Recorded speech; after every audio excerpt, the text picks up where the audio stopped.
سکھ جو ہیں وہ جو ان کی کلینک پہ اٹیک ہوا اور اس سے ایک ان کا ایکس پولیس مین جو ہے شہید ہوا، کہ یہ خطرے کی گھنٹی بج گئی ہے، کیونکہ 100 سے زیادہ سکھ فیملیز یہاں سے مائیگریٹ کر چکی ہیں. 116 اٹیک ہوئے تھے ان پہ، جس میں سے 60 پولیس پہ ہوئے ہیں. تو یہ جو دوبارہ سے سکھ ڈاکٹر کے اوپر حملہ ہوا ہے تو یہ ایک خطرے کی گھنٹی ہے، اور اس کو سمجھنا چاہیے. تو ہمیں ان باتوں کی طرف توجہ دینی ہے مل کے، چاہے کے پی ہو چاہے سندھ ہو. ہر جگہ کی اپنی جو ہے وہ ڈیموگرافی ہے، اس کو کس طرح سے ڈسٹرب صاحب کرنا دیکھیں، ہے. آپ ڈپٹی اسپیکر بھی رہی ہیں، جو میں سمجھتا ہوں اس ٹائم مستحکم نمبر ہے پروونشل گورنمنٹ کے پاس، مرکز کے پاس. اس کے بعد بھی اگر پولیٹیشین اور تمام کی تمام چھوٹی بڑی جماعتیں اقتدار میں ہیں، بھلے مرکز میں بھلے صوبے میں، تو اگر یہ اب ڈلیور نہیں کرتے عوام کے لیے، پھر عوام کدھر دیکھے؟ عوام کس سے گلا کرے؟ ظاہر ہے کہ اس وقت جو مشکل حالات ہیں اس میں آپ نے سب کچھ بھولنا ہے اور پاکستان کی طرف دیکھنا ہے. کیونکہ میرا بیلیو یہ ہے کہ ہماری ساری سیاست پاکستان اور پاکستان کے عوام کے لیے ہے، اور اس کو میرا بیلیو اس لیے کہ میری پارٹی نے اس کو ثابت کیا ہے. آج 44 سال بعد اگر ہمیں انصاف ملا ہے تو کیا ہم ان 44 سال میں اگر ہماری یہ مینٹیلٹی ہوتی تو ہم کم از کم 44 ہم نے سپریم کورٹ پہ کر چکے ہوتے ہیں. اور جو ایک زبان ہے اس کا بھی وہی طریقہ کار ہوتا کہ ہر وقت جو ہے آپ ادارے کے سربراہان کو اور سب کو جو ہے کہتے رہے. تو یہ شائستگی آنی چاہیے. وقت آگے بڑھ رہا ہے، ہمارے بچے ہمیں دیکھ رہے ہیں. تحریک انصاف کی طرف دیکھ رہی ہے کہ مقدمے ختم کر دے تو بات ہو سکتی ہے، آج نئی بات آ گئی. دیکھیے یہ بات وہ مستقل کرتے ہیں، وہ اسمبلی میں آتے ہیں اور وہاں پہ نعرے لگاتے ہیں رہا کرو. اسمبلی نے تو رہا نہیں کرنا ہے نا، اور عدالتوں کے پاس ہے. کوئی گورنمنٹ جو ہے وہ کیئر ٹیکر تھی جب آپ نے اتنے ماشاءاللہ کارنامے انجام دیے جو ہیں 9 مئی والے اور سب. تو اب ریلیف بھی عدالت سے ہی ملے گا. اللہ کرے، میں تو کہتی ہوں سب اچھا ہو جائے. یہ لوگ سیاسی قیدی اپنے آپ کو کہہ رہے ہیں تو چلیں وہ سیاسی قید ختم ہو. ہمارے کسی انتقام کا یہ نشانہ نہیں ہے کہ ہم نے جیسے فریال صاحبہ کو انہوں نے جیل میں بھیج دیا تھا ہم بھیج دیں، جیسے زرداری صاحب کو انہوں نے پکڑ کے فضول قسم کے مقدمات میں ڈال دیا تھا ایسے ہم کریں. یہ ان کے مقدمات الگ نوعیت کے ہیں جس میں ہمارا کوئی زرداری ہاتھ صاحب کا نہیں. ذکر کیا آپ نے. اب آپ کی جماعت کے اندر سے ہی کچھ اکابرین جو ہیں وہ یہ سمجھتے ہیں، یا ان کا یہ نیریٹو ہے یا ان کا یہ تھاٹ ہے کہ اگر زرداری صاحب چاہیں تو تحریک انصاف کی اسٹیبلشمنٹ سے یا ان کو ریلیف جو ہے وہ 4 دنوں کی بات ہے.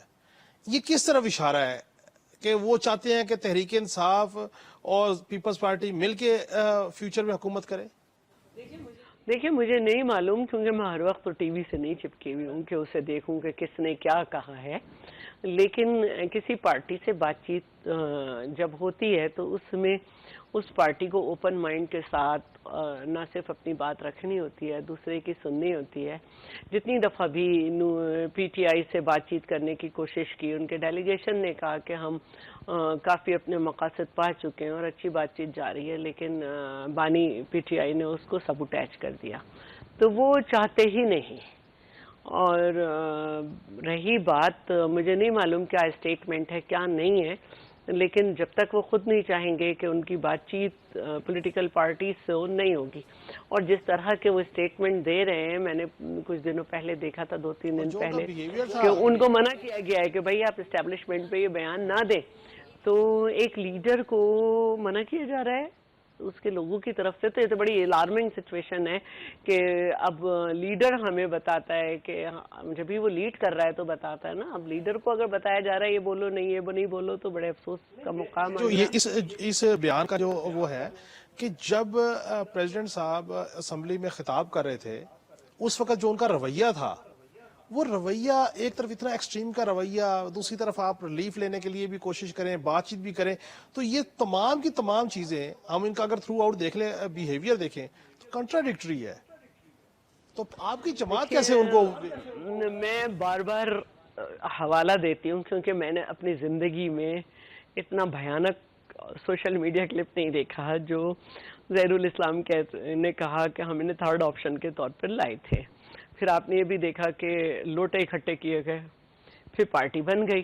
تو اب نظریہ تو کوئی نہیں ہے نا, جب نظریہ کوئی نہیں ہے تو کنٹرڈکشن بھی آئے گی.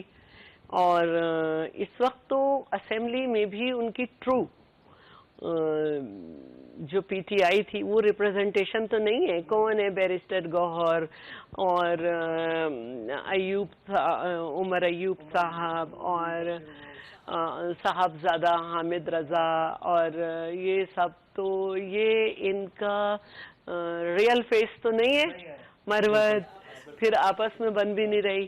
تو بھانمتی کا کنبہ تھا, یا ہم یہ کہیں کہ ساجے کی ہنڈیا تھی, چوراہے پہ پھوٹ گئی. تو اب پھوٹ گئی تو اس میں سے ہر طرح کی چیزیں نکلیں گی. شہناز صاحبہ, آپ کے پاس جو پاکستان کا قومی کھیل ہے ہاکی, جو اب کہیں نظر نہیں آ رہا, پتہ نہیں وہ کہیں ڈرائنگ روم کی نظر ہو گیا, سازشوں کی نظر ہو گیا, دھاڑے بندی کی نظر ہو گیا, اس کے اوپر بھی کچھ بتا دیجئے کوئی ہمارے لوگوں کو, کیا اس کا مستقبل ہے؟ کیا اس کا مستقبل بھی ایسی ہے جیسے سیاسی کھیل کا مستقبل ہے؟ نواز شریف جو وزیر اعظم تھے, جو 16 مہینے کی حکومت تھی, اس میں انہوں نے ایک کمیٹی بنائی تھی پاکستان ہاکی فیڈریشن پہ, جس میں شہناز شیخ بھی تھے اور دوسرے لوگ بھی تھے. انہوں نے یہ رپورٹ جمع کی تھی کہ اس ہاکی فیڈریشن کی سربراہی میں ہم 8ویں رینک پہ ہاکی کو چھوڑ کے گئے تھے, 24ویں پہ پڑی ہے یا 18ویں پہ پڑی ہے بہرحال. تو ہاکی فیڈریشن میں بڑا کرپشن تھا. میں 7 ایئرس سے دیکھ رہی ہوں, 1.5 ارب روپے فیک اکاؤنٹس, اور ہاکی فیڈریشن کے لوگ بن گئے اور ہاکی ختم ہو گئی, کھلاڑی رول گئے.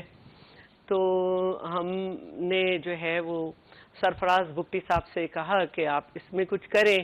تو انہوں نے طارق بگٹی صاحب کو لگا دیا. طارق بگٹی صاحب نے جو ہے ان لوگوں کو جو اس میں شامل تھے ان کے خلاف ای سی ایل ایف آئی اے کو بھیجا کہ ان کے نام ای سی ایل میں ڈالے جائیں. ان لوگوں کو بھیج دیا. پھر تھوڑے دنوں صحیح چلے, لیکن پھر اس کے بعد انہی کے ساتھ بیٹھ گئے. اور حیدر حسین جو کہ سیکٹری جنرل ہیں, ان کو ہٹا کے رانا مجاہد کا نام کر دیا. اس کو ہم نے کورٹ میں چیلنج کیا, حیدر حسین کے حق میں فیصلہ آ گیا اور رانا مجاہد کے خلاف فیصلہ آیا. پھر جو کچھ عمان ٹیم جا رہی تھی کہ سلیکشن کمیٹی کو ہٹا کے کہا گیا کہ راکٹ سائنس نہیں ہے, میں خود سلیکٹ کر لوں گا. صدر کبھی ٹیکنیکل میٹر میں نہیں بولتے. انہوں نے ٹیم بھیجی, 8 لوگ انہوں نے بلوچستان سے بھیجے. سارے کھلاڑی جو تھے وہ تکتے رہ گئے منہ, اور 7 ہوٹلز کہا تھا کہ ان میں سے کوئی سلیکٹ کرنا ہے. عمان نے عجیب ایک ہوٹل سلیکٹ کیا, وہاں پہ انجری ہو گئی ہمارے پلیئر کی, تو اس سے ڈیلی الاؤنس چھین کے اس کو بھیج دیا. اس کے پاس گھر آنے تک کے پیسے نہیں تھے. وہاں سے ایمبیسڈر کو پتہ نے بتایا کہ $7,000 یہ عجیب سے ہوٹل میں جا کے اس سے کر آئے. اس سب کا ہاکی پلیئرز کو بہت غصہ تھا. ہم نے ان کو کافی دفعہ کہا, ان کو ایک 5 رکنی کمیٹی بنا کے دی تھی, ان کا ایڈ ہاک پہ ہوا تھا, اور ان کو کہا گیا تھا کہ آپ نے, میں بھی شامل تھی, میاں علی اشفاق بھی تھے, سب تھے. انہوں نے ہمیں کبھی فون نہیں کیا, ہم ہی انہیں سمجھاتے رہے. پہلا جو ان کا نوٹیفیکیشن نکلا وہ تو الیکشن کمیشن سے ویٹ بھی ہوا, لیکن جب دوسرا نکلا تو وہ نہیں ہو سکا. اور انہوں نے کبھی ہمارے ساتھ بات نہیں کی, اور انہی لوگوں کے ساتھ جا کے جن کے خلاف نواز شریف صاحب نے کمیٹی بنائی تھی, رپورٹ ہے, جن کے خلاف ایف آئی اے آ چکی ہے, 113 پیراز ہیں جو ان کے اوپر کرپشن کے چارجز ہیں, ان کے ساتھ مل گئے. تو جس میں ہاکی فیڈریشن کی جو کانگریس ہے, جس کو یہ حق حاصل ہے کہ وزیر اعظم جو 3 کنڈیشن میں بنا سکتے ہیں صدر, اس کو بھی جو ہے کانفیڈنس کا ووٹ کانگریس سے حاصل کرنا پڑے گا.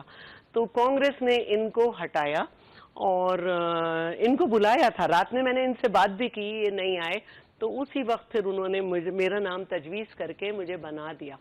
اس کے جواب میں انہوں نے 21 کو, پچھلے مہینے کی رمضان کے اندر کی بات ہے, انہوں نے میٹنگ بلائی. جس دن ان کی میٹنگ تھی, پشاور ہائی کورٹ نے آرڈر نکالا کہ یہ میٹنگ تو کر سکتے ہیں لیکن کوئی ڈیسیشن نہیں کر سکتے. انہوں نے ڈیسیشن بھی کیے, دوبارہ رانا مجاہد کو بنایا, اور اس کے بعد یہ کیمپ لگائے اور یہ سب کیا. ہمارے پاس, ہمیں تو پتا تھا کہ ان کے خلاف ڈیسیشن ہے, اور حیدر حسین سیکٹری جنرل ہیں, انٹرنیشنلی کورسپونڈنس انہی سے ہو رہی ہے, سب کچھ ان کے ساتھ ہو رہا ہے.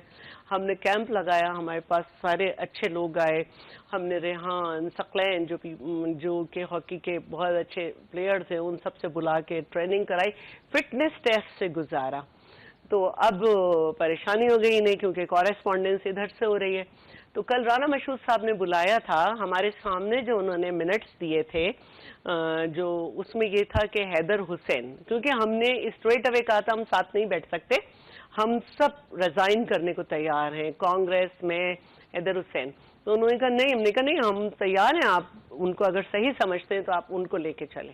تو انہوں نے کہا نہیں ایسی بات نہیں ہے، کوئی بیچ کا راستہ نکالیں. دیکھیں بیچ کا راستہ جب نکلتا ہے جب میرے مفادات ہوں، میرے مفادات نہیں ہیں، پاکستان ہاکی کا معاملہ ہے. تو ان لڑکوں کو، ان پلیئرز کو دھمکیاں مل رہی ہیں جو وہاں پہ کوچز ہیں، جو وہاں پلیئرز ہیں ڈپارٹمنٹ کی طرف سے دلوائی جا رہی ہیں. تو پھر یہ ڈیسائیڈ ہوا کہ دونوں ٹیمز کا ایک جگہ کیمپ ہوگا، اور حیدر حسین ایز سیکٹری جرنل نیشنلی اور انٹرنیشنلی جو ہے اس کو دیکھیں گے، اور باقی معاملات بعد میں ہوں گے. اور اسپورٹس بورڈز کے جو سیکٹری ہیں وہ کراچی سے ٹیم کو بلائیں گے اور باقی سارا کام ہوگا. لیکن ابھی تک اس پہ عمل نہیں ہوا، اور منٹس ہمیں بڑے مختلف سمجھ آ رہا ہے کہ ہو رہے ہیں. تو ہم اپنی جگہ قائم ہیں کہ باہر بھیجنے کا اختیار ہمارے پاس ہے، اور ہم صحیح ہیں، اور ہم یہ سمجھتے ہیں کہ اگر پھر بھی سب کو مسئلہ ہے تو ہم سب ریزائن کر دیتے ہیں. اچھا شہناز ظہر صاحبہ یہ فرمائیے گا کہ یہ جو ساری قومی ہاکی کی جو معاملات ہیں فیڈریشن کے، تو یہ رانا مجاہد صاحب کو دوبارہ کوئی امپاور کیا جا رہا ہے یا کرنے کی کوشش کی جا رہی؟ یہ جو انہوں نے 21 مارچ کو میٹنگ بلائی، جس کا میں نے کہا کہ اس کے خلاف پشاور ہائی کورٹ نے کہہ دیا تھا کہ آپ میٹنگ بلا سکتے ہیں لیکن فیصلے نہیں دے سکتے، تو انہوں نے جو اپنے آپ کو صدر اور رانا مجاہد کو بنایا ہے، اس پہ کنٹیمپ آ گیا، اور 15 تاریخ کو ان کی ہیئرنگ ہے کہ یہ حاضر ہوں انہوں نے کیسے فیصلے لیے. تو یہ سمجھنا چاہیے تمام ہائی اپس کو کہ ان کے فیصلے سارے غلط ہیں کورٹ میں. اور اگر اس صورت حال میں دیکھیے یہ زیادتی ہو رہی ہے ان پلیئرز کے ساتھ بھی جو اس کیمپ میں، اور ان پلیئرز کے ساتھ بھی جو اس کیمپ میں. تو یہ اگر یہی جھگڑے پڑے رہے تو ہو سکتا ہے کہ اگر ہماری ٹیم نہ گئی تو اسی طرح پابندی لگ جائے جیسے فٹ بال پہ لگی. بہت بہت شکریہ.